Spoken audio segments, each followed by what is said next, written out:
그 사람이 입고 있는 옷을 보면 그 사람의 신분이 뭔지를 딱 확인할 수 있었습니다. 보자마자 확인을 할 수가 있었어요.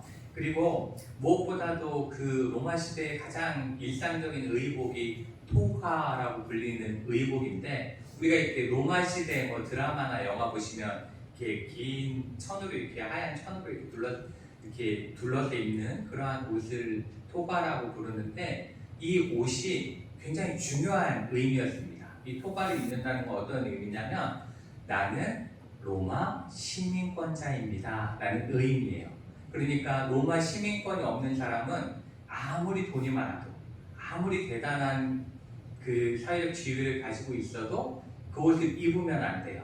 그래가지고 그 당시에 그 차별금지법이 있었습니다. 차별에 대한 법이 있었는데, 그 옷을 로마 시민권자가 아닌 다른 사람이 입으면 혼나는 거예요. 처벌받는 그러한 처벌법이 있을 정도로 그 의복은 굉장히 중요했고, 거기에 이제 어떠한 띠를 두르느냐, 어떠한 색깔을 염색하느냐에 따라서 로마 시민 안에서도 다양한 계층이 나누어지는 그러한 것들을 우리가 알 수가 있습니다.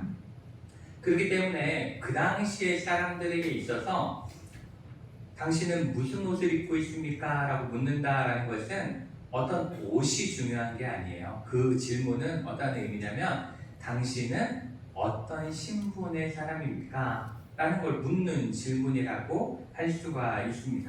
당신은 어느 신분에 속해 있습니까? 라고 이렇게 질문을 하는 거죠.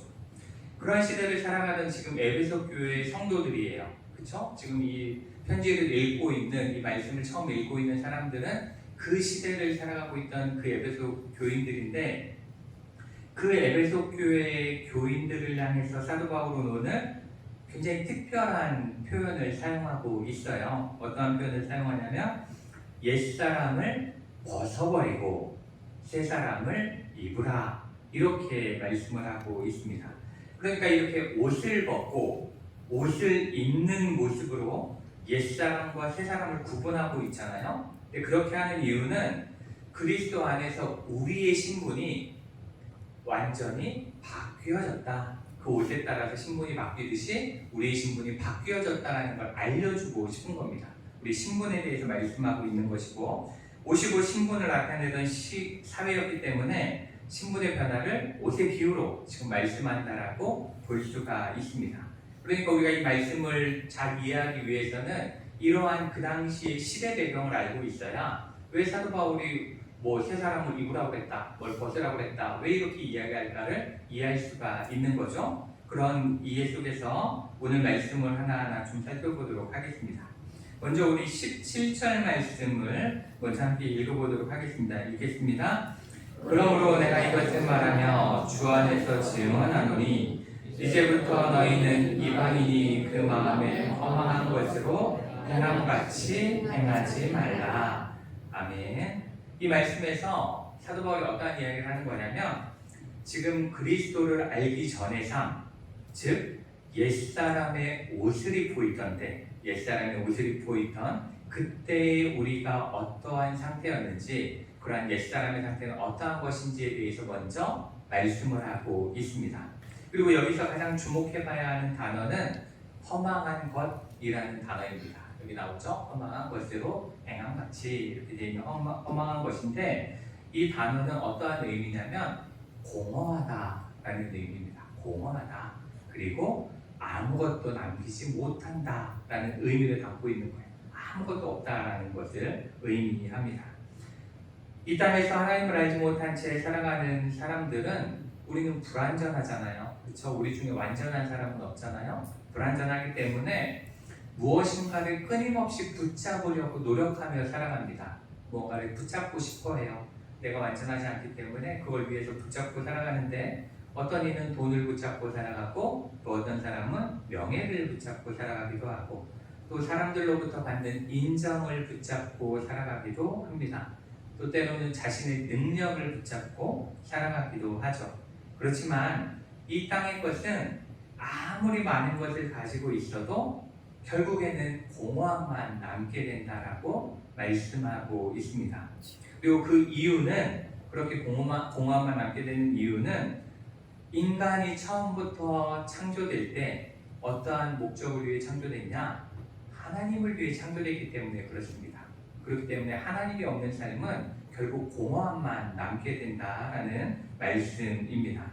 그래서 사도 바울은 이 옛사람인 이방인의 삶, 옛사람의 모습인 이방인의 삶은 이렇게 공허한 것들만 쫓는 그러한 삶이었다라고 우리에게 말씀하고 있습니다. 그리고 이제 바울은 이어서 또 말씀하는데 18절과 19절 말씀을 우리가 함께 읽겠습니다. 함께 읽겠습니다. 그들의 총명이 어두워지고 그들 가운데 있는 무지함과 그들의 마음이 굳어짐으로 말미암아 하나님의 생명에서 떠나 있도다. 그들이 감각 없는 자가 되어 자신을 방탕에 방임하여 모든 것을 욕심으로 행하되. 아멘. 여기서 어떠한 말씀을 하고 있는 거냐면 하나님을 알지 못해 허망한 것을 쫓는 삶, 공허한 것을 쫓는 삶을 살아가는 옛사람의 모습을 이렇게 단계를 둬서 설명을 하고 있는 거예요. 단계를 둬서 설명하고 있는데 허망한 것을 쫓아서 살아가다 보면 첫 번째, 생각이 어두워집니다. 여기도 말씀하고 있죠. 무시하다. 총명이 어두워졌다. 이렇게 말씀하고 있죠. 총명이 어두워지고 그 다음에 진리를 알지 못하게 됩니다. 그 다음 단계가 진리를 알지 못하는 무지한 상태에 빠진다라는 거죠. 그리고 그렇게 되면 마음이 굳어집니다. 마음이 굳어지고 그리고 결국에는 감각 없는 자가 된다라고 말씀을 하고 있습니다. 옛사람이 점점 옛사람으로 살아가면 겪게 되는 단계들이에요. 그래서 결국에는 감각이 없는 자가 되는데 이 감각이 없는 자라는 표현은 어떠한 의미냐면 고통이나 아픔을 느끼지 못하는 상태를 이야기합니다. 어떠한 고통도 어떠한 아픔도 느끼지 못하는 그러한 상태를 이야기하는 거예요. 근데 우리가 한번 생각해 보시면 우리의 몸이 마비되면 우리의 몸이 이렇게 마비가 되면 정말 가장 위험한 것이 무엇이냐면 상처를 입어도 아프지 않다라는 거예요. 그렇죠? 상처를 입어도 내 팔이 이렇게 잘라서 나가도 아픔을 느끼지 못하는 거예요. 그리고 불에 닿아도 고통을 느끼지 못한다라는 겁니다. 그렇죠? 어떠한 상처나 이러한 문제에 대해서도 고통을 느끼지 못하는 거예요. 그러다 보니까 더 큰 상처를 입게 되는 거죠. 모르니까 점점 더 큰 상처를 입게 된다라는 것입니다. 이 영적인 마비도 똑같은 거예요. 영적인 마비도 똑같죠. 처음 죄를 지을 때에는 마음이 불편해요. 그렇죠? 죄책감도 느껴지고 마음이 되게 불편한 상태에 빠지게 됩니다. 그런데 계속 죄를 짓다 보면 반복해서 죄를 짓다 보면 우리 마음의 양심이 무뎌집니다. 처음에는 이렇게 하면 안 되는데 이건 잘못된 것인데 라고 생각하지만 반복해서 계속 죄를 짓다 보면 누구나 다 이렇게 사는 걸 세상 사람들이 사는 이치가 이렇지 뭐 이렇게 생각을 하면서 그냥 무뎌지게 됩니다. 처음에는 죄가 나를 불편하게 만들었는데 어느 순간부터 내가 죄에 대해서 불편함을 느끼지 않습니다. 불편함을 느끼지 않는 거예요. 이것이 바로 바울이 말하는 감각 없는 자라는 겁니다. 감각이 없어지는 거예요. 죄에 대해서 아무런 감각도 없는 거죠. 그렇기 때문에 결국 어떠한 행동을 한다고 말씀하고 있냐면 자신을 방탕에 방임하여 모든 더러운 것을 욕심으로 행한다 이렇게 말씀하고 있습니다.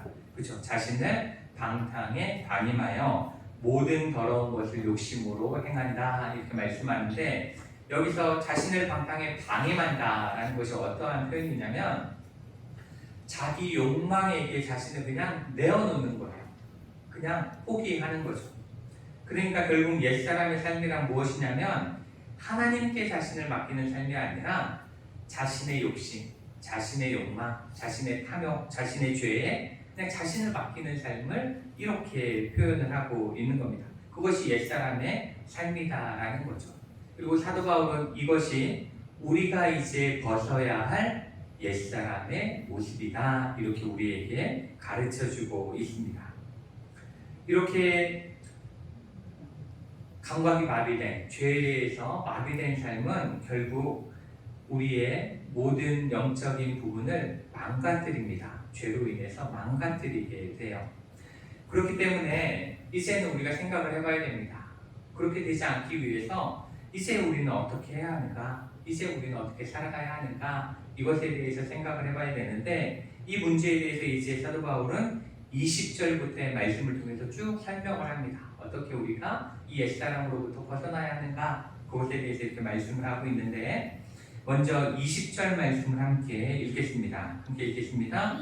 오직 너희는 그리스도를 그같이 배우지 아니하였느니라. 아멘. 이 말씀이 어떠한 의미냐면 너희는 그렇게 살기 위해서 그리스도를 배운 것이 아니다 라고 말씀하고 있는 겁니다. 그렇게 사는 것은 그리스도께로부터 배운 삶이 아니다 이렇게 우리에게 가르쳐주고 있는 거죠. 그러니까 이 말씀을 통해 무엇을 말씀하는 거냐면 예수님을 믿는다라는 것, 우리가 예수님을 믿는다라는 것은 단순히 그냥 교회를 다니는 거다 이게 아니다라는 거예요.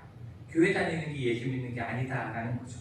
그것이 아니라 이제 삶의 방향을 완전히 바꾸는 거다. 이제 삶의 방향을 완전히 돌이키는 것이다 라고 말씀하고 있는 겁니다.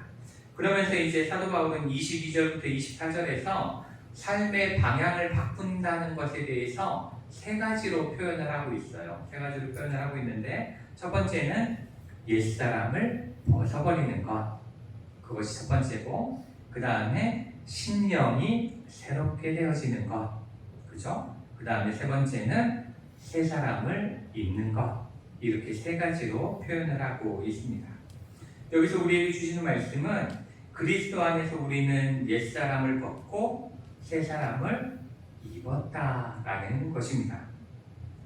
이 말씀 속 두 가지 단어를 한번 살펴보면 그 의미를 더욱 현명하게 발견할 수가 있는데 22절에 벗어버리다 그리고 24절에 입다 이 두 단어를 우리가 한번 생각해 보도록 하겠습니다.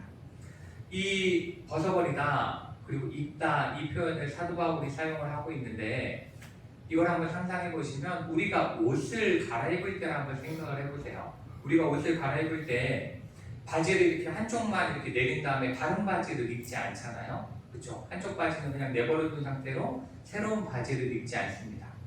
상의를 벗을 때도 목에 이렇게 옷을 걸쳐놓은 채로 새 옷을 입지 않아요. 그것이 그대로 남아있지 않고 완전히 모든 걸 벗어놓고 다음에 새로운 옷을 입는 게 우리가 옷을 갈아입는 방식입니다.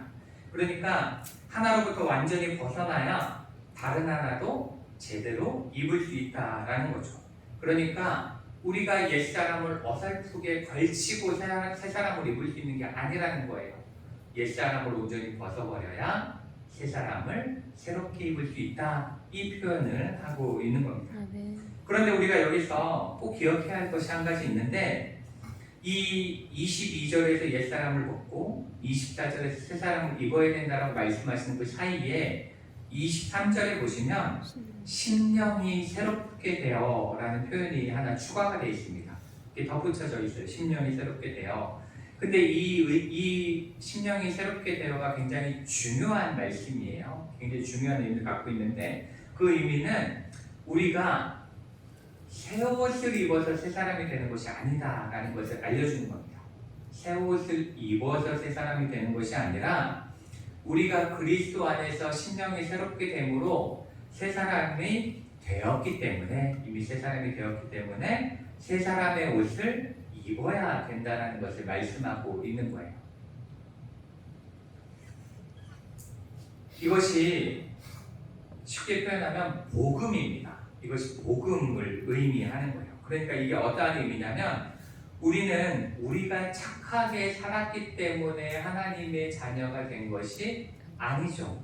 그렇죠? 우리가 착하게 살아서 하나님의 자녀가 된 것이 아니고 우리가 죄를 다 고쳤기 때문에 하나님께서 우리를 받아주신 것이 아닙니다. 그렇죠? 그리스도께서 십자가에서 우리를 위해 죽으셨기 때문에 그 은혜로 우리가 새로운 사람이 된 거예요.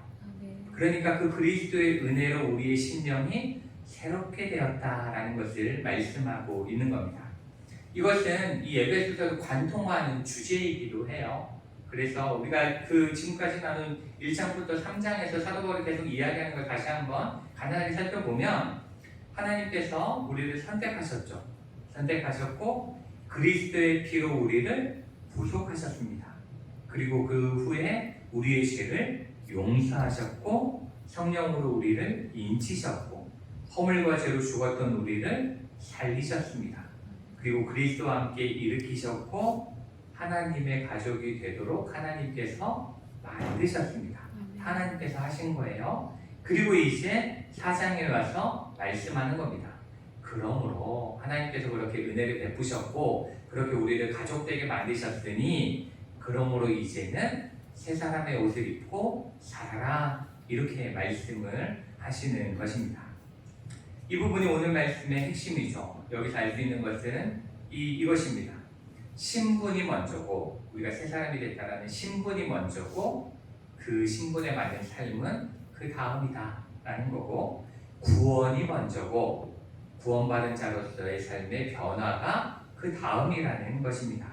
그리고 하나님께서 우리에게 주신 은혜가 먼저고 그 은혜에 순종하는 우리의 삶이 다음이다 라는 것을 이 오늘 성경이 말씀하고 있는 겁니다. 그렇기 때문에 우리는 새 옷을 입기 위해 그리스도께 나아가는 것이 아니라 이미 받은 은혜로 심령이 새롭게 되었기 때문에 새 옷을 입고 살아갈 수 있는 사람이 된 것이다 라는 말씀입니다. 이제 24절 말씀을 우리 함께 읽겠습니다. 하나님을 따라 의와 진리의 거룩함으로 지으심을 받은 새 사람을 입으라. 아멘. 여기서 보시면 여기서 이 말씀하신 새 사람이라는 이 말은 조금 바뀌어진 사람을 이야기하는 게 아닙니다. 조금 개선된 나의 삶을 이야기하는 것이 아닙니다. 여기 보시면 뭐라고 표현하고 있냐면 하나님을 따라 지으심을 받은 이렇게 돼 있죠. 그렇죠? 지으심을 받은 지으셨다라는 건 어떠한 의미냐면 창조하셨다라는 의미와 똑같죠. 그렇죠? 창조하셨다라는 의미예요. 그러니까 조금 바뀐 게 아니라 완전히 하나님으로 인해서 완전히 새롭게 창조되어진 그러한 사람을 의미합니다. 그러니까 성도의 변화는 단순한 생활 습관을 개선하는 것이 아닙니다. 그냥 나쁜 행동을 좋은 행동으로 바꾸는 정도의 삶이 아닙니다. 하나님께서 우리를 새롭게 창조하셨기 때문에 이제 그 새로운 신분에 맞게 살아가야 한다라고 말씀하고 있는 것입니다. 그러니 우리는 이것을 꼭 기억해야 합니다. 나는 죄를 짓지 않기 위해 거룩하게 사는 사람이 아니라 그리스도 안에서 새로운 사람이 되었기 때문에 거룩하게 사는 사람입니다 라는 걸 꼭 기억하셔야 합니다. 그렇다면 새 사람이 된 우리는 어떠한 새 사람의 옷을 입어야 할까? 어떠한 새 사람의 옷을 입어야 될까에 대해서 생각해 봐야 되는데 사도 바울은 25절부터의 말씀을 통해서 그 내용을 설명을 합니다. 25절부터의 말씀을 통해 설명하는데 이 설명을 보시면 우리 삶의 자리에서 벗어야 할 옛사람의 옷과 입어야 할 새 사람의 옷이 어떠한 것인지에 대해서 매우 구체적으로 말씀하고 있어요. 25절부터 말씀을 보시면 매우 구체적으로 말씀하고 있는데 보시면 상황들이 있습니다. 이 말씀은 우리가 가정에서 도대체 어떻게 말해야 하는지 그리고 사람들과의 관계에서 어떻게 행동을 해야 하는지 또 우리의 분노는 어떻게 다루어야 되는지 돈은 어떻게 사용하는 것이 옳은지 또 입술을 어떻게 사용하는지에 대해서 자세하게 말씀을 하고 있습니다. 그걸 하나씩 살펴볼 텐데 먼저 25절 말씀을 함께 읽겠습니다. 25절입니다. 그런즉 거짓을 버리고 각각 그 이웃과 더불어 참된 것을 말하라.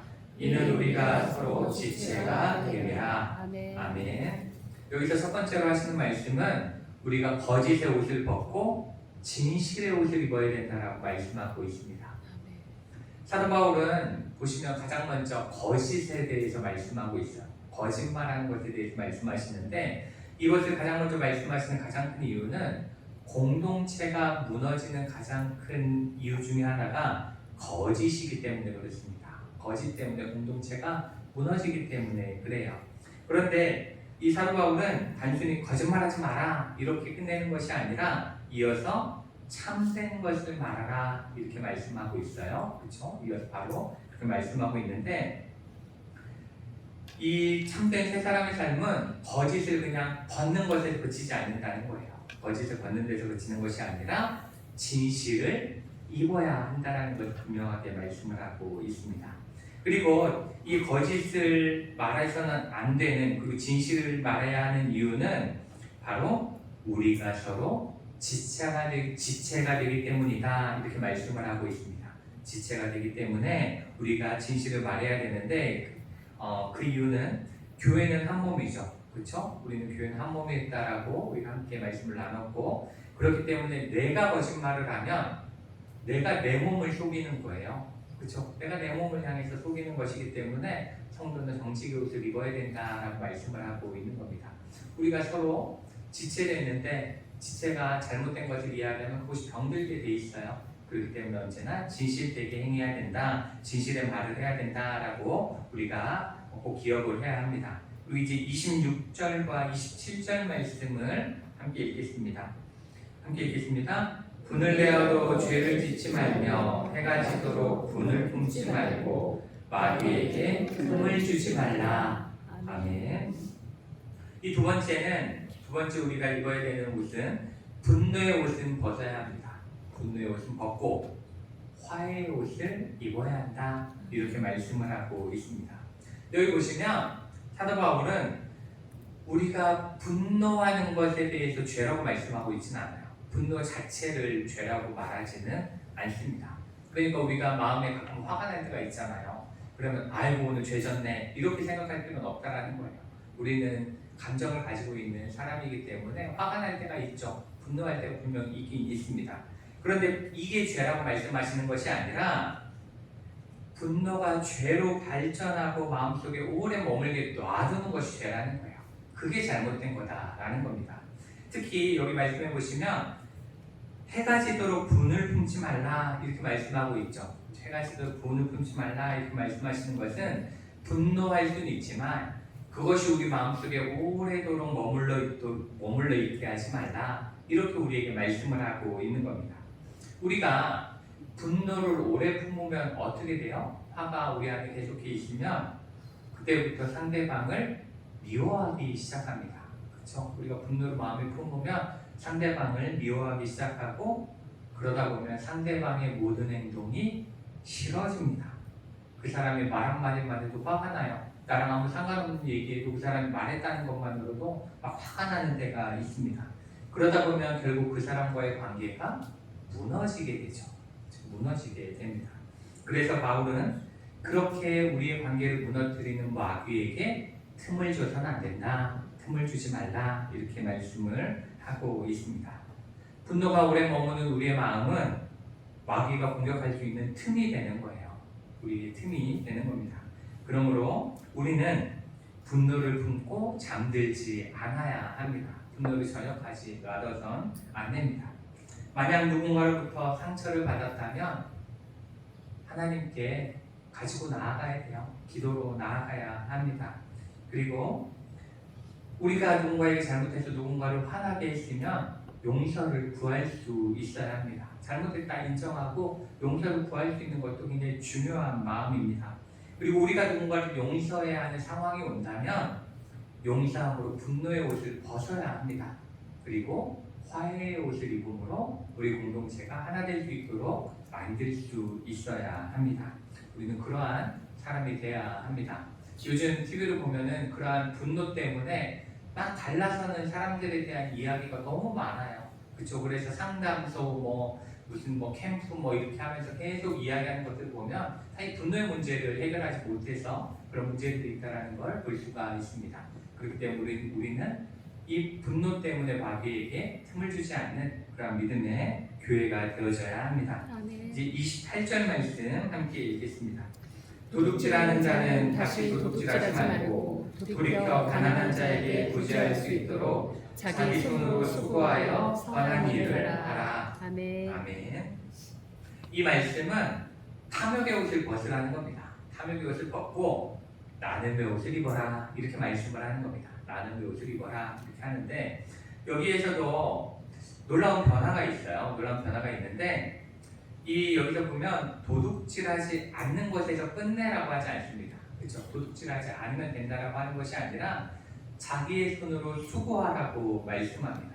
그리고 자기의 손으로 수고해서 열심히 일해야 되는 이유에 대해서 그 목적을 뒤에 이야기하는데 그것은 바로 가난한 자에게 구제할 수 있도록 열심히 일하라 이렇게 말씀을 하고 있는 겁니다.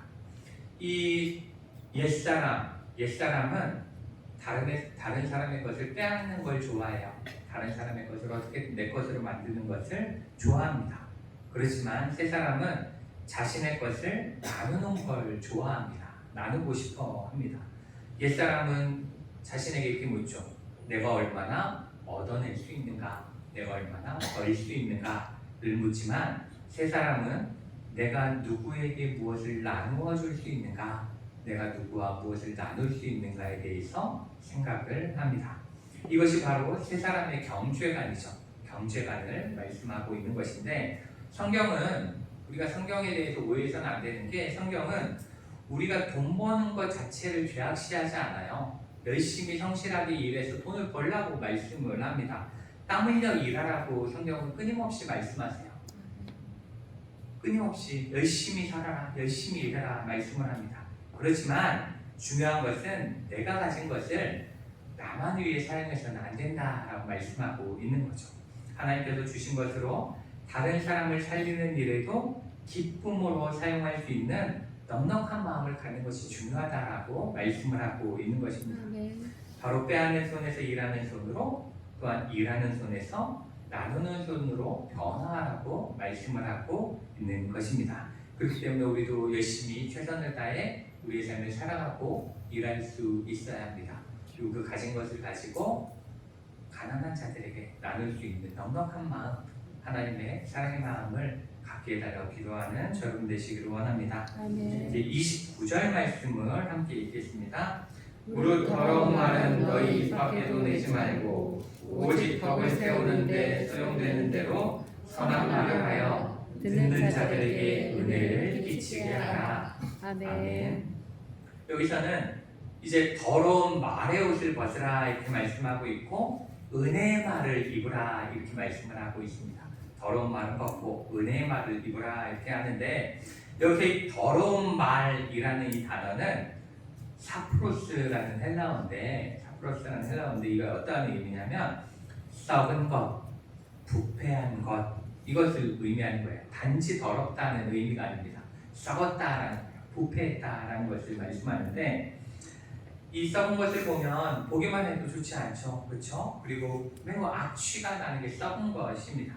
그리고 무엇보다 이 썩은 것의 문제가 뭐냐면 주변까지 그 썩은 것을 오염시켜요. 전염시켜 나갑니다. 썩어서 오염시켜 나가는 것이 이 썩은 것이라고 볼 수가 있습니다. 우리의 말도 그렇죠. 우리의 말도 그렇습니다. 우리의 험담 한마디가 공동체 전체를 무너뜨릴 수도 있습니다. 우리가 한 비난의 한마디가 다른 사람의 마음에 깊은 상처를 남길 수도 있는 거죠. 부부 사이에도 날카로운 말 한마디가 오랫동안 마음에 큰 상처로 남을 수도 있습니다. 반대로 따뜻한 말 한마디는 낙심에 쓰러져 있는 사람을 일으킬 수도 있습니다. 이렇게 세울 수도 있는 거죠. 그래서 사도 바울은 이렇게 말씀합니다. 듣는 자들에게 은혜를 끼치라. 은혜를 끼치는 말만 하라. 이렇게 말씀하고 있는 겁니다.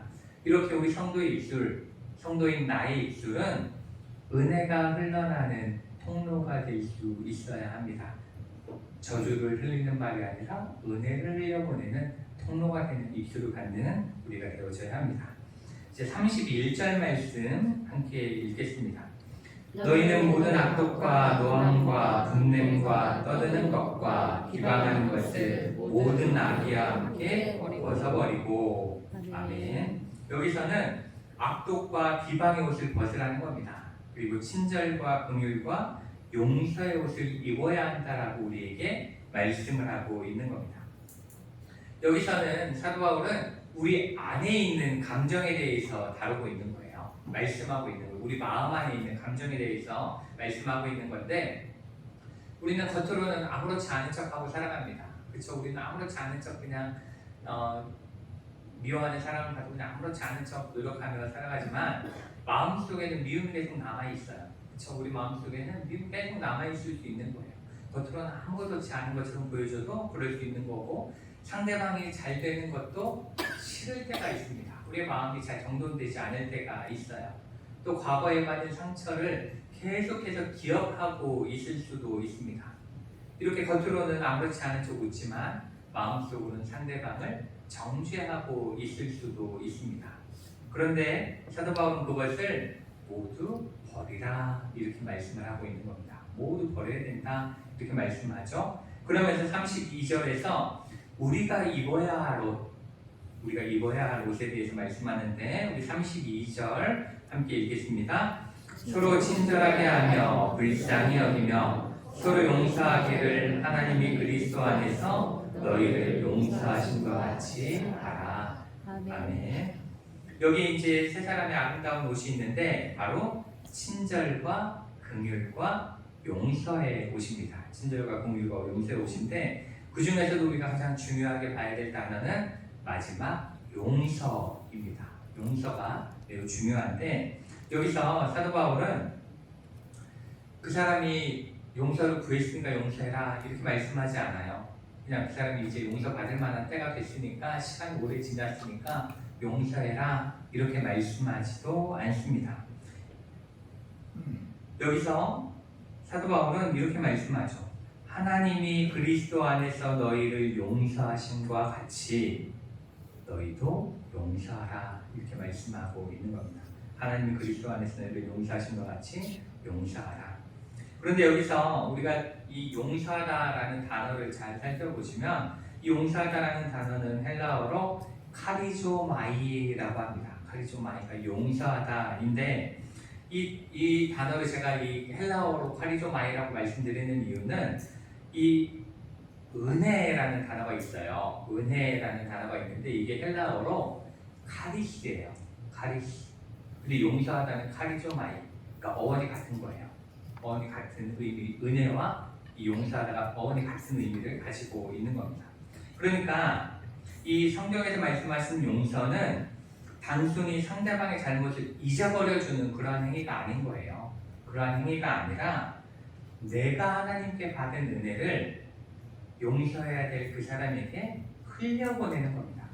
은혜를, 하나님께 받은 은혜를 그대로 다른 사람에게 흘려보내는 행위가 용서하는 행위인 것입니다.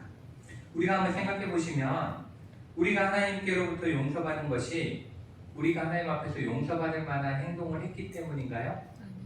아니죠. 그렇지 않습니다. 우리가 먼저 하나님을 사랑했기 때문에 하나님이 우리를 용서하셨습니까? 그것도 아닙니다. 우리가 먼저 하나님께 예수님 내가 돌아왔습니다 라고 했기 때문입니까? 그것도 아닌 거예요.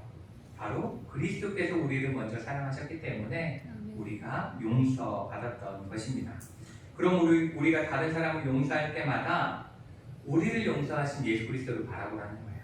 우리를 용서하신 그 예수 그리스도의 은혜를 생각하라는 거죠.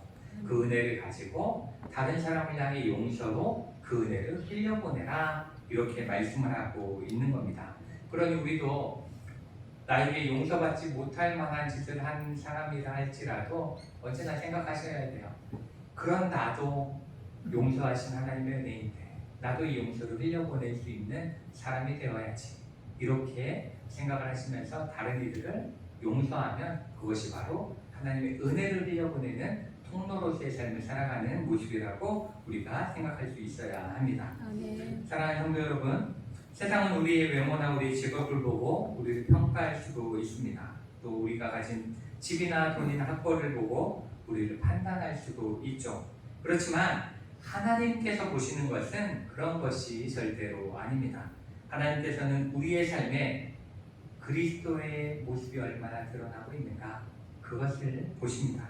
그리고 우리가 새 사람의 옷을 입고 살아가고 있는가, 그것에 대해서 보십니다.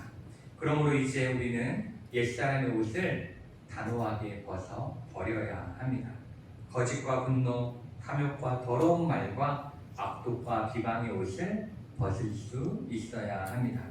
그리고 새 사람의 옷을 입어야 합니다. 진실의 옷, 화해의 옷, 나눔의 옷, 그리고 은혜의 옷을 입을 수 있어야 있어야 합니다. 그리고 무엇보다 친절과 긍휼과 용서의 옷을 입는 우리가 되어져야 합니다. 왜냐하면 우리는 이미 그리스도의 그 십자가의 은혜로 새 사람이 되었기 때문입니다. 그러므로 매일 성령을 옷 입고 그 신분에 맞게, 그리스도인이라는 신분에 맞게 살아갈 수 있어야 합니다. 그러기 위해서 아침마다 눈을 뜰 때마다 이렇게 한번 기도해 보시면 좋겠습니다. 이렇게 한번 기도해 보셨으면 좋겠는데, 하나님, 오늘도 제가 누구인지를 잊지 않게 하여 주옵소서. 저는 옛사람이 아니라 그리스도 안에서 새 사람이 된 하나님의 자녀입니다. 오늘 제 입술에서 거짓과 더러운 말을 벗겨주시고 진실과 은혜의 말을 입혀 주옵소서. 제 마음에서 분노와 악독을 벗겨주시고 친절과 긍휼을 입혀 주옵소서. 그리고 저에게 상처를 준 사람을 용서할 수 있도록 십자가의 은혜를 다시 기억하게 하여 주옵소서. 이렇게 기도하며 하루를 시작하신다면 우리의 가정과 교회와 일터에 여러분으로 인해 예수 그리스도의 향기가 가득하며 우리가 머무는 모든 자리가 아름답게 변화되어지는 놀라운 역사가 일어날 줄 믿습니다. 같이 기도하시겠습니다.